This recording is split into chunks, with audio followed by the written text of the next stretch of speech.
গতিকে জুবিনে কৈ যোৱা কথা এটা যে গছকেইডাল কাটিব লাগিলে মোকো কাটি পেলাওক, এই কথাষাৰ মোৰ মনত বাজি থাকে যে মই দীঘলী পুখুৰী অঞ্চলৰ গছ তেওঁলোকে স্থানান্তৰ কৰিছে, তেওঁলোকে কাটিছে। আচলতেতো মোৰ কথা হৈছে যে দুইটাই আমাৰ কাৰণে একেই কথাই, কাৰণ সেই অঞ্চলটো এফেক্টেড হ'ব। আজি বহুতে মোক সমালোচনা কৰিছে যে উন্নয়নৰ ক্ষেত্ৰত আপুনি উন্নয়ন নিবিচাৰে নেকি? মই কৈছোঁ উন্নয়ন লাগে, কিন্তু প্ৰাকৃতিক যি পৰিৱেশ তাৰ বিনিময়ত নহয়। এই নৱেম্বৰ মাহলৈকে আমি টি চাৰ্ট পিন্ধি ঘূৰি ফুৰিছিলোঁ, আগতে আমি নৱেম্বৰ মাহত কিন্তু টি চাৰ্ট পিন্ধি ঘূৰি ফুৰিব নোৱাৰোঁ। গতিকে এইবিলাক কথাই মোক এফেক্ট কৰিছিলে কাৰণে মই সেই কথাষাৰ কৈছিলোঁ। নিউজৰ ভিডিঅ' যিটো পীযুষ হাজৰিকা ডাঙৰীয়াই যিটো আপলোড কৰিছিলে NB নিউজ, সেইটো 4 মাহৰ আগৰ। তাৰপৰা আজি মই লাচিত ক্ষেত্ৰলৈ গ'লোঁ, গৈ তাত চাব গ'লোঁ। তাত চাবলৈ গৈ মই দেখিছোঁ এখন গছৰ মৰিশালি, প্ৰায় 25-30ডাল গছ অলৰেডি মৰিছে, বাকী কেইটামান অৱস্থা বেয়া। ভিডিঅ' আপোনালোকৰ সন্মুখত ইয়াত দি দিছোঁ মই তলত। গছ কটা হৈছিল ৰবীন্দ্ৰ ভৱনৰ সন্মুখত। আমাৰ প্ৰত্যেকজনৰ মৃত্যুৰ লগত এডাল এডাল গছ যায়, এজোপা এজোপা গছ যায়। আমাৰ যেতিয়া মৃত্যু হয়, আমাতকৈ আগে গছত জুই লাগে, গছৰ কাঠখিনিত। কেইটামান গছ থাকক, সেইটো উদ্দেশ্যেৰে কথা কৈছোঁ। নমস্কাৰ, মই ৰবি শৰ্মা। প্ৰথমতে মোক বিশ্বাস কৰা, মোক ভাল পোৱা মানুহখিনিক মই মোৰ কৃতজ্ঞতা আৰু ধন্যবাদ জ্ঞাপন কৰিছোঁ যে আপোনালোকৰ মোৰ প্ৰতি থকা বিশ্বাস ৰাখি আজিলৈকে আপোনালোকে মোক ছাপৰ্ট কৰি আহিছে। আজি এই ভিডিঅ'টো মই বনাবলগীয়া হ'ল বিশেষকৈ সেইখিনি মানুহৰ কাৰণে যিখিনি মানুহৰ মনত এটা ডাউট হৈছিলে যে মই যিটো কথা কৈছিলোঁ। প্ৰসংগটো আছিলে যে মই কৈছিলোঁ যে জুবিন গাৰ্গ ঢুকোৱাৰ পাছতেই দীঘলী পুখুৰী গছকেইডাল কাটি পেলালে। তাৰ বিভিন্ন ধৰণৰ প্ৰতিক্ৰিয়া হ'ল, মোক কোৱা হ'ল যে এয়া ভুল তথ্য আপোনালোকে দিছে, আপুনি ভুল কথা কৈছে, আপোনাক ভুল পথে পৰিচালিত কৰিছে কোনোবাই। গতিকে মোৰ কথা হৈছে যে মই চিন্তা কৰি চালোঁ যে মই কিহৰ ওপৰত ৰিলাই কৰি এই কথাখিনি কৈছিলোঁ। যে ইণ্ডিয়া টুডে এনিৰ যিকেইটা বাতৰি আমি দেখিলোঁ, সেইবিলাক বাতৰি আমি বিশ্বাসযোগ্য বুলিয়েই ভাবোঁ আজিৰ তাৰিখলৈকে। গতিকে সেইবিলাক নিউজ দেখি আমি এটা অনুমান কৰিব পাৰিছিলোঁ যে এনেকুৱা এটা ঘটনা ঘটিছে বুলি। আৰু দ্বিতীয় কথা হৈছে, যেতিয়া যিখিনি সজাগ নাগৰিকে তেওঁলোকে মিলিজুলি এই গছ কাটিবলৈ অহা মানুহখিনিক প্ৰতিবাদ কৰিছিলে, তেওঁলোকক ডিটেইন কৰা হৈছিলে, এৰেষ্ট নহয়, ডিটেইন কৰা হৈছিলে। গতিকে সেইখিনি মানুহকো মই লগ ধৰিলোঁ, আটাইকে বিচাৰি বিচাৰি মই লগ কৰি তেওঁলোকৰ লিখাবিলাক পঢ়িলোঁ, তেওঁলোকৰ ৰিপৰ্টছবিলাক পঢ়িলোঁ, তেওঁলোকৰ ডকুমেণ্টছবিলাক চালোঁ। চাই মই এটা কথা বুজি পালোঁ যে মই যিটো কথা কৈছিলোঁ সি একেবাৰে অশুদ্ধ নহয়। তাৰ পাছত মই মোৰ অনুসন্ধান আৰম্ভ কৰিলোঁ, আৰু অনুসন্ধান আৰম্ভ কৰাৰ কথাটো আচলতে মোৰ মনলৈ এইকাৰণে আহিলে কাৰণ এটা ভুল তথ্য আপোনালোকৰ আগত দাঙি ধৰাটো মোৰ বাবেও এটা বেয়া কথা হ'ব। গতিকে মই আকৌ এবাৰ ভালকৈ যেতিয়া চালি জাৰি চাবলৈ গ'লোঁ, তেতিয়া মই কি পালোঁ সেইখিনি কথা মই আপোনালোকৰ আগত ক'ম। তাৰ আগতে মই আপোনালোকক কেইটামান ক্ৰাইটেৰিয়াৰ কথা ক'ব বিচাৰিছোঁ। প্ৰথম কথা হৈছে যে আমি যেতিয়া দীঘলী পুখুৰী বুলি কওঁ, তেতিয়া দীঘলী পুখুৰী বুলি ক'লে আচলতে দীঘলী পুখুৰীটোৰ পাৰটোৰ কথা আমি নকওঁ। কাৰণ গুৱাহাটীত দুটা আমবাৰী আছে, এটা হৈছে ফাটাছিল আমবাৰী, এটা হৈছে দীঘলী পুখুৰী আমবাৰী। আৰু মোৰ সৌভাগ্যবশতঃ মই আকৌ দীঘলী পুখুৰী অঞ্চলতেই মোৰ স্কুল আছিলে, ফেকাল্টি হাই স্কুল, য'ত মই পঢ়া শুনা কৰিছিলোঁ, একজেক্টলি ৰবীন্দ্ৰ ভৱনৰ সন্মুখত। এতিয়া সেই স্কুলখন উত্তৰ গুৱাহাটীলৈ গুচি গ'ল, কিন্তু তেতিয়া গতিকে মই মোৰ সৰুকালৰ মেক্সিমাম সময় সেই অঞ্চলটোতেই কটাইছোঁ। গতিকে প্ৰতিডাল গছ, প্ৰতিজোপা মই চিনি পাওঁ, জানো, তাৰ পৰিৱেশটোৰ কথা মই জানো, আৰু সেই পৰিৱেশটো সেইখিনি সময়ত পাইছিলোঁ যে 82, 83, 84 সময়ত যিটো পৰিৱেশ, সেই পৰিৱেশটো তাত মই জানো। গতিকে মই বিশেষভাৱে মই এফেক্টেড হওঁ এইবিলাক কথা দেখিলে। আৰু জুবিন গাৰ্গৰ ক্ষেত্ৰত যেতিয়া আমি আজিৰ তাৰিখত যেতিয়া আমি আৱেগিক হৈ আছোঁ, জুবিনক হেৰুৱাই আমি আমাৰ হিয়াৰ আমঠুটো আমি হেৰুৱাই অসমবাসী ৰাইজে কি ধৰণে ককবকাই আছে আপোনালোকে জানে। গতিকে জুবিনে কৈ যোৱা কথা এটা যে গছকেইডাল কাটিব লাগিলে মোকো কাটি পেলাওক, এই কথাষাৰ মোৰ মনত বাজি থাকে। গতিকে জুবিনৰ যি আশা, যিটো ইচ্ছা আছিলে অন্তৰ, যে এই পৰিৱেশটো নষ্ট নহয়, আমাৰ পৰিৱেশটো নহয়ে আমি কিন্তু সাংঘাতিক কনচিয়াছ। গতিকে মোৰ কোৱা কথা হৈছিলে যে মই দীঘলী পুখুৰী অঞ্চলৰ গছ তেওঁলোকে স্থানান্তৰ কৰিছে, তেওঁলোকে কাটিছে। আচলতেতো মোৰ কথা হৈছে যে দুইটাই আমাৰ কাৰণে একেই কথাই, কাৰণ সেই অঞ্চলটো এফেক্টেড হ'ব। সেই অঞ্চলটোত চৰাই চিৰিকটি আছে, সেই অঞ্চলটোত জীৱ জন্তু আছে যিয়ে গছকেইডালৰ ওপৰত ডিপেণ্ডেণ্ট হৈ চলি থাকে। গতিকে গছ স্থানান্তৰ কৰাটোতো মই আচলতে আগ্ৰহী নহয়। আজি বহুতে মোক সমালোচনা কৰিছে যে উন্নয়নৰ ক্ষেত্ৰত আপুনি উন্নয়ন নিবিচাৰে নেকি? মই কৈছোঁ উন্নয়ন লাগে, কিন্তু প্ৰাকৃতিক যি পৰিৱেশ তাৰ বিনিময়ত নহয়। বা প্ৰকৃতিৰ লগত আমি যি একেলগে মিলি চলিবৰ কাৰণে আমাৰ যে গামোচাখন যে প্ৰতীক, এইফালে পুৰুষ আৰু এইফালে প্ৰকৃতিৰ লগত যদি আমি কোঅৰ্ডিনেশ্যনত নচলোঁ যে নহ'ব। আপোনালোকে উপলব্ধি কৰিছেনে এতিয়া নৱেম্বৰ মাহ, এই নৱেম্বৰ মাহলৈকে আমি টি চাৰ্ট পিন্ধি ঘূৰি ফুৰিছিলোঁ, আগতে আমি নৱেম্বৰ মাহত কিন্তু টি চাৰ্ট পিন্ধি ঘূৰি ফুৰিব নোৱাৰোঁ। গতিকে এইবিলাক কথাই মোক এফেক্ট কৰিছিলে কাৰণে মই সেই কথাষাৰ কৈছিলোঁ। মোৰ কোনো ধৰণৰ ৰাজনৈতিক চিন্তাধাৰা নাই, আৰু ৰাজনৈতিক চিন্তাধাৰা নাই বুলি আপোনালোকে ভালকৈ জানে। মই বহু বছৰ আগৰ পৰা এষাৰ কথা আপোনালোকক কৈয়ে আহিছোঁ আৰু আগলৈও কেতিয়াও ৰাজনীতি নকৰোঁ বুলি সেইটোও আপোনালোকৰ আগত মই স্পষ্ট মানে কৈ থৈছোঁ, কথা দি থৈছোঁ। গতিকে এতিয়া মোৰ কথা হৈছে যে আমি এটা কিছুমান কথা জানিব লাগিব এই কথাখিনি কোৱাৰ আগতে, যে গছ এডাল যেতিয়া ট্ৰান্সলোকেশ্যন কৰে বা স্থানান্তৰ কৰে তাৰ কেইটামান ক্ৰাইটেৰিয়া আছে। এক্সপাৰ্টসকলে কয় যে স্থানান্তৰ কৰা গছ বা গছ স্থানান্তৰ কৰিবলগীয়া হোৱাটো লাষ্ট অপশ্যন হ'ব লাগে, তাৰমানে শেষ যিটো উপায়, শেষ উপায় হ'ব লাগে গছ স্থানান্তৰ কৰা। কাৰণ গছ এজোপাই কষ্ট পায়। 100 বছৰ 150 বছৰ ধৰি থিয় থকা গছ এডালে যেতিয়া শিপাই যায়, এই শিপাৰ তাতে উঘালি যেতিয়া আকৌ নতুনকৈ এজেগাত বহুৱাই দিয়ে, তাত সেই গছডালে এডজাষ্ট কৰিব পাৰিব নোৱাৰে। এইটো বৰ দৰকাৰী কথা, সেইটো ভাবিব লাগিব। দ্বিতীয় কথা হৈছে যে গছ স্থানান্তৰ কৰোঁতে তেওঁলোকে যিটো সংখ্যা দিছে যে 100ডাল গছ যদি স্থানান্তৰ কৰা হয় 60ডাল গছ মৰিবই, 40ডালহে বাচিব। সেইটো তেওঁলোকৰ পাৰ্চেণ্টেজত আমাক কোৱা কথা। তাৰোপৰিও গছডাল কি জাতিৰ, কি প্ৰজাতিৰ, সেই কথাটো আমি জানিব লাগিব। যদি সেইটো আমি নাজানো, বহুত প্ৰজাতি স্থানান্তৰ কৰিব নোৱাৰি, কাটি দিয়াৰ লগে লগে উঘালি দিয়াৰ লগে লগে সি মৰি যাব। গতিকে তাৰ পাছত মই দেখিলোঁ যে এইখিনি কথা মনত ৰাখি চলাৰ পাছত মই যেতিয়া পঢ়া শুনা কৰিলোঁ, কৰি মই চাবলৈ গ'লোঁ গছকেইডাল চাবলৈ গৈ যোৱা সেই মই যে লোকেশ্যনটো যে ছাৰ্ভে কৰিলোঁ, মই নিজে ব্যক্তিগতভাৱে মই টেক্সটাইললৈ গ'লোঁ, আমবাৰী চাৰিওফালে মই চালোঁ, তাত মই তাৰপিছত লাচিত ক্ষেত্ৰলৈ গ'লোঁ। এই গোটেইবোৰ চোৱাৰ মাজত ইমান সোপা ভিডিঅ' ওলাল। নিউজৰ ভিডিঅ' যিটো পীযুষ হাজৰিকা ডাঙৰীয়াই যিটো আপলোড কৰিছিলে NB নিউজ, সেইটো 4 মাহৰ আগৰ। মোৰ কথাটো আছিল যে জুবিন গাৰ্গ ঢুকোৱাৰ পাছত গছ কটা হৈছিল বুলি বা গছ তাৰপৰা আঁতৰোৱা হৈছিল বুলি। তেওঁলোকে মোক কৈ আছে যে গছ কটা নাই, আমি আঁতৰাইছোঁ। ঠিক আছে, মই মানি লৈছোঁ। মই ঘূৰি আছোঁ তেতিয়া বস্তু বিচাৰি, মেটেৰিয়েল বিচাৰি, যে মই তাতে জেগাত গৈ পেলাই চাওঁগৈ আচলতে সঁচাকৈ তেওঁলোকে যিটো কথা কৈছে সেইটো হয় নে নহয়।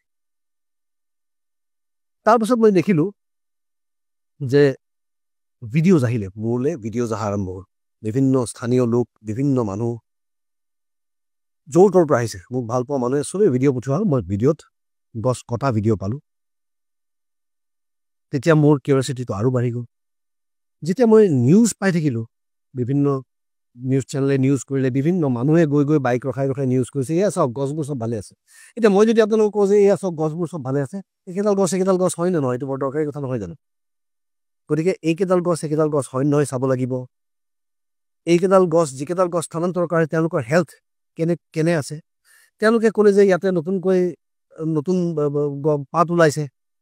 নতুন পাত আপুনি যদি লক্ষ্য কৰে, যিয়ে গছ গছনিৰ বিষয়ে জানে, গাঁৱৰ অঞ্চলৰ মানুহখিনিয়ে বুজি পাব যে গছ এডালৰ কুন্দা এটা কাটি পেলাই যদি পেলাই থয়, তাতো নতুন গছ ওলায়, নতুন ডাল পাত ওলায়। কিন্তু সেইটো মানে এইটো নহয় যে এই গছডাল বাচি যাব। 3টা ঋতু বা 4টা ঋতু, এক্সপাৰ্টছে কয় 4 বছৰ আগে আমি অবজাৰ্ভ কৰিব লাগিব এই গছডাল বাচিব নে নেবাচে। 4টা বছৰত আমি আচলতে প্ৰমাণ পাওঁ গছডাল বাচিব নে নাবাচে। এনেকৈ নতুন পাত ওলাব, শুকাই মৰি যাব, আকৌ নতুন পাত ওলাব, আকৌ মৰহি যাব। এটা সময়ত সেইটো গছডালৰ চেষ্টা জীয়াই থকাৰ, কিন্তু নোৱাৰেগৈ আল্টিমেটলি। গতিকে মই যদি আজি গ্ৰাউণ্ড ৰিপৰ্ট যেতিয়া মই চাবলৈ গ'লোঁ, গৈ আজি 2 দিন আগতে মই গ'লোঁ টেক্সটাইলত গৈ মই দেখিলোঁ প্ৰায় মই একেবাৰে এনেকৈ আঙুলিৰে গণি আহিব পৰা নাই। গতিকে তাত মই দেখিলোঁ যে প্ৰায় 10ডালমান গছ, যিমান গছ তেওঁলোকে স্থানান্তৰ কৰিছিলে তাৰে 10ডালমান গছ সম্পূৰ্ণৰূপে মৰি গৈছে। সেইকেইডাল গছ আৰু কেতিয়াও ছাৰ্ভাইভ নকৰে। গতিকে মই এতিয়া ফটোকেইখন আপোনালোকৰ আগত দি দিছোঁ, আপোনালোকে ফটোকেইখন চাওক, য'ত মই নিজে থাকি নাম্বাৰিং কৰা গছকেইডাল আঙুলিয়াই মই কৈছোঁ যে গছকেইডাল সেইকেইডাল গছ আৰু নেবাচেই। তাৰপৰা আজি মই লাচিত ক্ষেত্ৰলৈ গ'লোঁ, গৈ তাত চাব গ'লোঁ। তাত চাবলৈ গৈ মই দেখিছোঁ এখন গছৰ মৰিশালি, প্ৰায় 25-30ডাল গছ অলৰেডি মৰিছে, বাকী কেইডালৰ অৱস্থা বেয়া। গছৰ আগটো ওপৰৰ ডাল পাতবোৰ কমপ্লিটলি কাটি দিয়া হৈছে, অকল গা অঞ্চলটো, তাৰমানে গাটো গছডালৰ লৈ আহি তাত শিপা আছেনে নাই ক'ব নোৱাৰে। এডাল গছ মই লৰাই চাওঁতে প্ৰায় লৰিছেও গছডাল। আৰু যা হওক, শিপাৰ সৈতে থৈছে যিবা, কিন্তু ছাৰ্ভাইভেল ৰেটটো খুব বেয়া। গতিকে ভিডিঅ' আপোনালোকৰ সন্মুখত ইয়াত দি দিছোঁ মই তলত। গছ কটা হৈছিল ৰবীন্দ্ৰ ভৱনৰ সন্মুখত। কি ধৰণে কটা হৈছিল আপোনালোকে ভিডিঅ'টোত চাওক, আৰু মোৰ ফটোবিলাক চাওক, যিবিলাক ফটো আৰু ভিডিঅ' মই আজি গৈ লাচিত ক্ষেত্ৰত তুলি আনিছিলোঁ। এতিয়া স্থানান্তৰৰ কথা কওঁ, এইটো মানে এনেকুৱা কথা হৈছে যে মই যদি কওঁ যে স্থানান্তৰ কৰাৰ নামত ৰিজাৰ্ভ বেংকৰ গোটেইখিনি টকা আনি মোৰ ঘৰত থৈ দিওঁ, সেইটো যেনেকৈ নহ'ব, তেনেকৈ স্থানান্তৰ কৰাৰ নামত মই গছকেইডাল গোটেইকেইডাল তাৰ পৰা উঘালি আনি পেলাই মোৰ ঘৰৰ পিছফালে লগাই থ'লেও নহ'ব।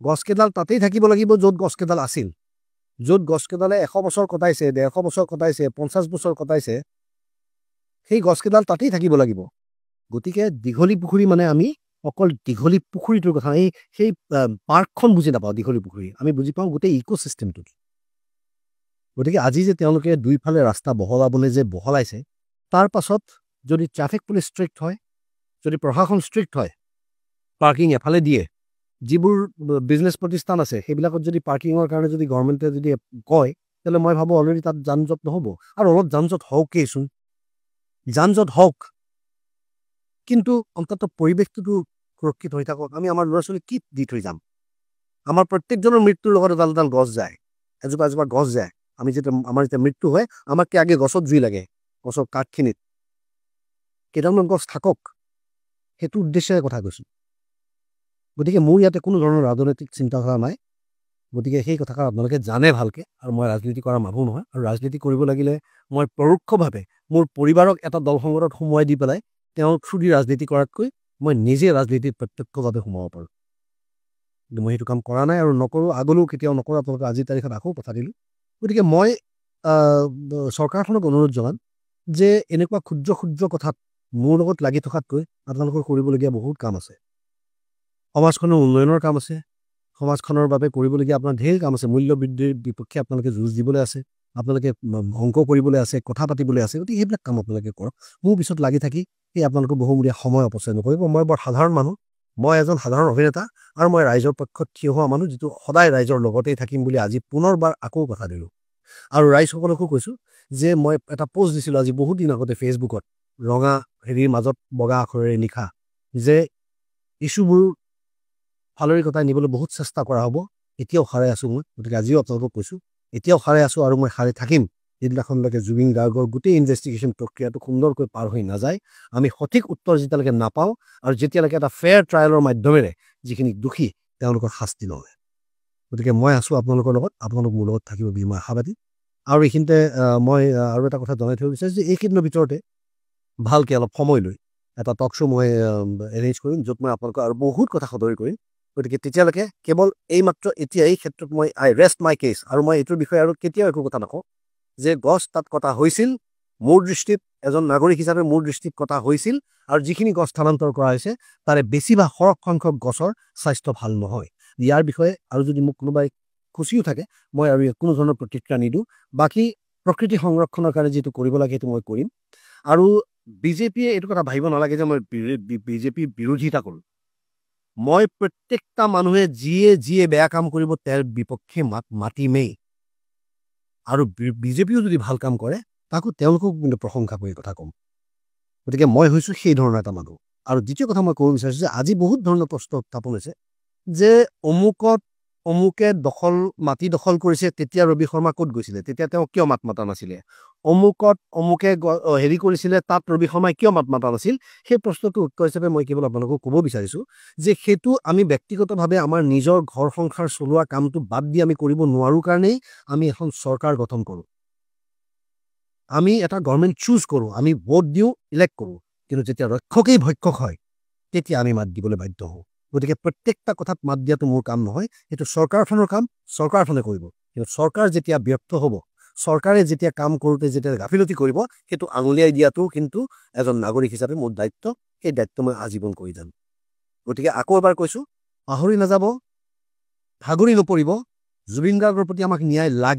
লাগিবই মৃত্যুৰ শেষ দিনলৈকে গতিকে আপোনালোকে কোনো কাৰণত বিচলিত নহ'ব মোৰ নিচিনা সাধাৰণ মানুহ এজনৰ কথা লৈ পেলাই আপোনালোকে কেতিয়াও বিচলিত নহ'ব আৰু আপোনালোকে কেৱল লক্ষ্য স্থিৰ ৰাখিব আমাক যিটো লাগে সেইটো আমাক লাগে গতিকে জুবিনে ন্যায় পাওক আপোনালোক আটাইৰে সুস্বাস্থ্য আৰু দীৰ্ঘায়ু কামনা কৰিলোঁ ধন্যবাদ এয়া ট্ৰান্সলোকেশ্যনৰ কাৰণে সম্পূৰ্ণ ৰেডি এইডাল গছ ট্ৰান্সলোকেট হ'ব দেই চাওক আপোনালোকে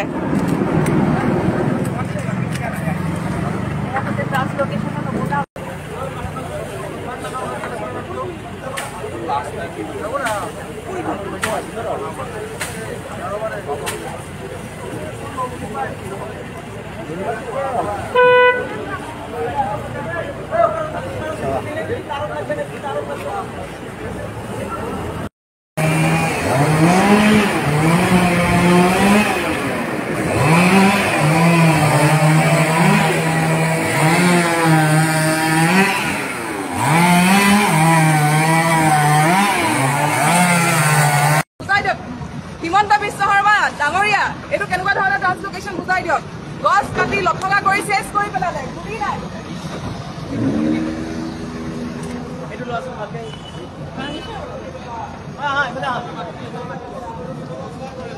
ইনকলাব জিন্দাবাদ জিন্দাবাদ ইনকলাব জিন্দাবাদ জিন্দাবাদ জিন্দাবাদ দেশ ট্ৰান্সলোকেশনৰ নামত নাই নাই নাই কাটি ধ্বংস কৰা নচলিব দেশ লোকেশনৰ নামত গছ কাটি ধ্বংস কৰা নচলিব দেশ লোকেশনৰ নামত গছ কাটি ধ্বংস কৰা নচলিব দেশ লোকেশনৰ নামত গছ কাটি ধ্বংস কৰা নচলিব দেশ লোকেশনৰ নামত গছ কাটি ধ্বংস কৰা নচলিব দেশ লোকেশনৰ নামত গছ কাটি ধ্বংস কৰা নচলিব ইনকলাব জিন্দাবাদ জিন্দাবাদ ইনকলাব জিন্দাবাদ ইনকলাব জিন্দাবাদ এইখন কি উপৰণীয়াৰ কথা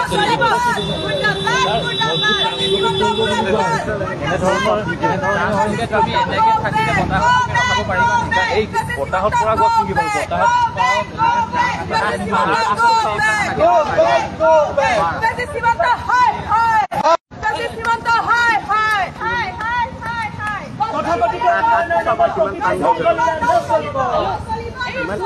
বতাহত পৰা কথা পাতে